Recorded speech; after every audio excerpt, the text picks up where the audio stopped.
Assalamualaikum warahmatullahi wabarakatuh. Sebelumnya izinkan saya perkenalkan diri terlebih dahulu. Saya Julius Rafiza yang merupakan siswi dari kelas Kimia 4 yang pada kesempatan kali ini akan menjalani praktek remedial ulangan laju reaksi dengan materi faktor-faktor yang mempengaruhi laju reaksi tersebut. Simak video saya. Nah, jadi pada kesempatan kali ini saya akan menjelaskan di beberapa hal yang mempengaruhi dari adanya laju reaksi tersebut. Yang pertama, yaitu adanya faktor konsentrasi, yang dimana pengaruh dari faktor konsentrasi ini ialah meningkatkan jumlah tumpukan maupun dari adanya laju reaksi yang akan bertambah. Ya, yang kedua, yaitu adanya suhu, yang dimana suhu ini akan meningkatkan energi kinetik dan juga frekuensi tambahan. Ini juga mempengaruhi dari adanya banyaknya tumpukan efektif tersebut. Yang ketiga, yaitu adanya katalis, yang dimana katalis ini ialah mempengaruhi dari penurunan energi aktivasi. Energi aktivasi ini dapat mempengaruhi tumbukan efektif lebih sering terjadi tanpa mengkonsumsi katalis itu sendiri. Lanjut, yaitu ada yang namanya luas permukaan atau fase. Nah, di luas permukaan ini kita bisa melihat bahwasannya reaksi heterogen meningkatkan dari adanya interaksi antar fase, yang dimana interaksi antar fase ini memperbanyak dari tumbukan efektif tersebut. Nah, yang terakhir ada yang namanya orientasi. Nah, di sini pada penjelasan orientasi bisa disimpulkan bahwa molekul harus bertumbuh dengan adanya sudut yang mendukung pembentukan ikatan tersebut. Baiklah, dari beberapa penjelasan yang sudah saya sebutkan tadi, maka dari ini ialah berupa bahan-bahan yang akan menjadi sumber eksperimen pada remedial laju reaksi di kesempatan kali ini. Nah, di sini ada mulai dari botol Nestle Pure Life, yaitu ada cuka, dan juga ada yang namanya soda kue. Nah, di sini juga kita akan melakukan eksperimen melalui yaitu adanya balon, vitamin C, dan juga adanya botol atau cup. Baiklah, yang pertama saya akan melakukan percobaan pada adanya faktor yang akan dibahas, yaitu konsentrasi, luas permukaan, dan juga suhu. Nah, di sini saya akan menjelaskan kembali nih dari proses berikut. Kita akan mencampurkan yang pertama soda kue dengan dosis yang berbeda ke dalam cuka dan menghitung waktu yang dibutuhkan untuk balon dapat menggelembung hingga mencapai titik paling besar. Di sini saya akan menyebutkan beberapa bahan yang akan dipercobakan. Yang pertama itu ada balon, dan yang kedua soda kue, yang ketiga ada cuka makanan, dan yang tadi saya sebutkan ada botol mineral bekas. Nah, di sini saya akan meletaskan balon dari kantongnya, yang dimana balon ini akan kita isi dengan soda kue. Nah, di sini beberapa balon ini akan ditakari oleh beberapa pertimbangan. Yang pertama, balon pertama diisi oleh 1 takaran soda kue. Yang balon kedua diisi dengan 2 takaran soda kue, dan yang balon ketiga diisi dengan 3 takaran soda kue. Nah, mari kita lihat apakah reaksi jika soda kue dicampurkan dengan larutan cuka. Dan nantinya kita akan melihat proses penggelembungan yang akan saya tampilkan pada saat proses percobaan ini. Nah, dikarenakan beberapa balon sudah terisi dengan takaran yang berbeda, dimulai dari balon yang pertama, balon yang kedua, dan juga balon yang ketiga. Nah, di sini ada beberapa takaran nih, dari yang saya sebutkan tadi. Takaran 1, takaran 2 itu 2 takaran, 2 sendok, dan ini merupakan takaran yang berbeda lagi. Nah, selanjutnya kita akan memasukkan cuka ke dalam botol ini, dan ini pun merupakan salah satu keperbedaan takarannya.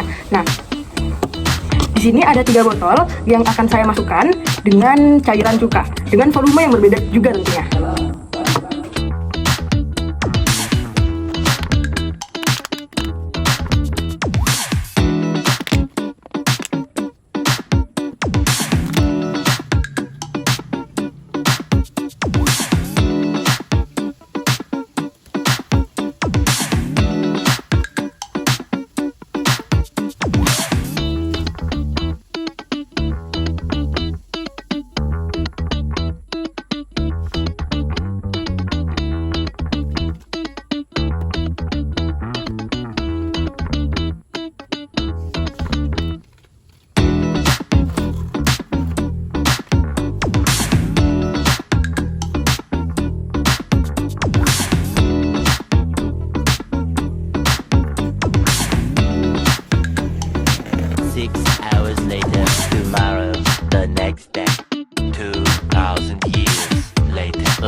Baiklah, di sini saya akan menjelaskan mengenai adanya eksperimen balon ini. Nah, di sini mengapa bisa terjadi reaksi tersebut? Karena yang pertama itu ketika adanya soda kue dituangkan dan juga menyatu dengan cuka, terjadi gelembung-gelembung yang banyak pada botol sampai naik ke balon tersebut. Nah, gelembung-gelembung inilah yang meliputi dari adanya gas, yaitu gas karbon dioksida yang dapat mendorong secara langsung balon yang tadinya kecil menjadi berubah menjadi lebih besar dan sampai sudah tidak ada gelembungnya lagi. Nah, jadi setelah beberapa saat gelembungnya sudah mulai muncul, itu kembali lagi seperti pada posisi semula. Nah, ini merupakan dari contoh nyata posisi kembalinya ke posisi semula. Nah, berdasarkan penjelasan tadi dapat disimpulkan bahwasannya besar kecilnya balon mengembang juga bergantung pada besar kecilnya takaran dari adanya soda kue tersebut. Nah, yang pada tadinya dicampurkan. Semakin besar takaran, maka balon mengembang juga semakin besar dong. Baiklah, jadi pada kesempatan kali ini saya akan melakukan eksperimen yang kedua. Nah, eksperimen yang kedua ini akan melibatkan gelas dan juga air serta cuka. Pada eksperimen kali ini kita akan melihat adanya konsentrasi ataupun apa sih zat yang akan dihasilkan jika cangkang telur dilarutkan dengan adanya air dan juga cuka yang diwadahi dengan gelas bening. Di sini sudah dituangi nih beberapa larutan air cuka dengan takaran yang berbeda tentunya. Di sini juga saya akan menambahkan dari adanya air untuk menggabungkan dari konsentrasi air itu sendiri dan juga cuka, yang nantinya akan ditambah dengan perubahan fisik dari cangkang telur yang dilarutkan ke dalam gelas-gelas ini. Baik, di sini posisinya sudah tertuang nih dari antara air cuka itu sendiri maupun dari air jernih. Nah, di sini juga memiliki takaran-takaran yang berbeda tentunya. Mulai dari takaran yang pertama, takaran yang kedua, dan juga takaran yang ketiga. Nah, baiklah, mari kita segera masukkan nih dari cangkang-cangkang yang sudah saya siapkan ke dalam botol-botol ini.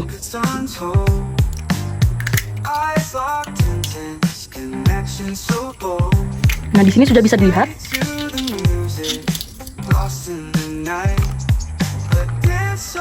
Baik. Nah, di sini kita sudah melewati dari durasi 15 menit. Nah, di sini sudah terlihat bahwasannya cangkang pada nomor 3 lah yang memiliki reaksi terbesar. Dan juga ini dari ada cangkang 2, cangkang 1 seperti berikut.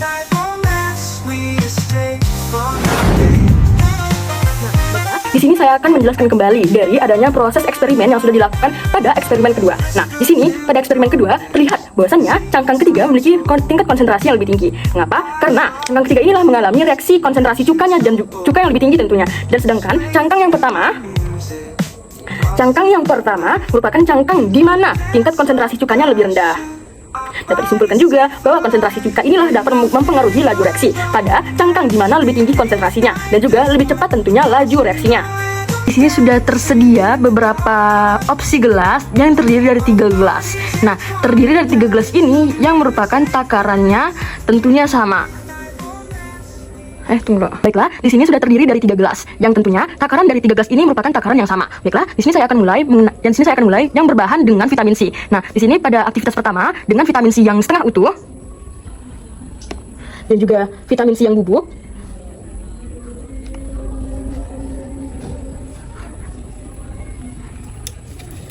Nah, di sini kita akan lihat kembali bahwa dari hal tersebut siapa sih yang tercepat dan juga reaksi yang berpengaruh pada adanya takaran volume yang sama dan juga tempat permukaan yang sama pula.